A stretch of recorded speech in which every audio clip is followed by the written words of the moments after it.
Hello বন্ধুরা, চলে এসেছি তোমাদের সামনে আজকে একটা নতুন রেসিপি নিয়ে। তো আজকে আমি করব হচ্ছে দই কাতলা। তার জন্য এখানে কাতল মাছ নিয়ে নিয়েছি ভালো করে ধুয়ে। এখন দিচ্ছি হচ্ছে পরিমাণ মতো লবণ, আর দিয়ে দেব সামান্য পরিমাণে গোলমরিচের গুঁড়ো, আর দিয়ে দেব হচ্ছে কিছুটা পরিমাণে গন্ধরাজ লেবুর রস। তো লেবুর রসটা এই কারণেই দিচ্ছি, অনেক সময় দেখবে কাতল মাছের মধ্যে একটা আষ্টা গন্ধ থাকে, সেই গন্ধটা যাতে না থাকে তার জন্য এখানে লেবুর রসটা ব্যবহার করা। তো লেবুর রস, লবণ আর গোলমরিচের গুঁড়োগুলো মাছের সাথে ভালো করে মেখে 10 থেকে 15 মিনিটের জন্য রেখে দেবে। আর এদিকে আমি মশলা বানিয়ে নিচ্ছি। এখানে দুটো মাঝারি সাইজের পেঁয়াজ কেটে নিয়েছি, ওটাকে পেস্ট করব। আর এখানে কিছুটা পরিমাণে পেঁয়াজ কুচি করে নিয়েছি বেরেস্তার জন্য। আর এখানে 6-7 কোয়া রসুন, কয়েকটা কাঁচা লঙ্কা আর আদা। আর এখানে নিয়ে নিয়েছি হচ্ছে কাঠবাদাম। তো এখানে না কাজু বাদাম ব্যবহার করতে হয়, তো আমার ঘরে যেহেতু কাজু বাদাম ছিল না, তার জন্য এখানে আমি কাঠবাদামটাই ব্যবহার করেছি। খেতে কিন্তু একই টেস্টি হয়, আলাদা কোনো ব্যাপার হয় না, বরঞ্চ কাজু বাদামের থেকে কাঠবাদামের টেস্ট আরও বেশি ভালো হয়।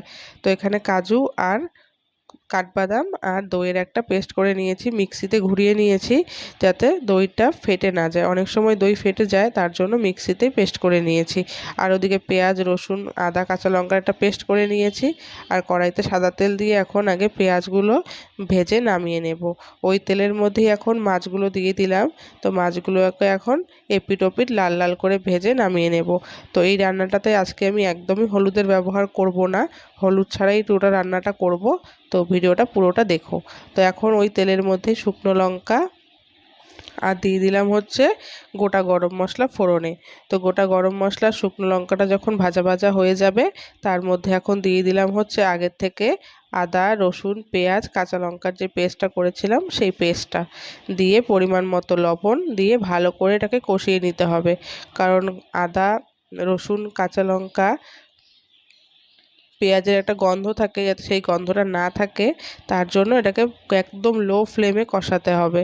তারপরে গ্যাসটাকে লো ফ্লেমে রেখেই এখন আগের থেকে পেস্ট করে রাখা কাঠবাদাম আর দইয়ের পেস্টটাও দিয়ে দিলাম। দিয়ে এখন কষিয়ে পরিমাণ মতো একটু জল দিয়ে দিলাম। খুব একটা জল দিতে হবে না, ওই অল্প করে একটু জল দিয়ে দিলাম। দিয়ে জলটাকে এখন ফুটিয়ে নেব। তো জলটা যখন ফুটে উঠবে, তখন আমি দিয়ে দেব হচ্ছে আগের থেকে ভেজে রাখা মাছগুলো। এত সুন্দর গন্ধ বেরোচ্ছিল না, কি আর বলি তোমাদেরকে। আমিও তো প্রথমবার রান্না করছি, আগে কখনো রান্না করিনি। খেয়ে দেখেছি দারুণ টেস্টি হয়েছিল। তো তোমরা এভাবে করে দেখো, আশা করি তোমাদের খেতেও ভালো লাগবে।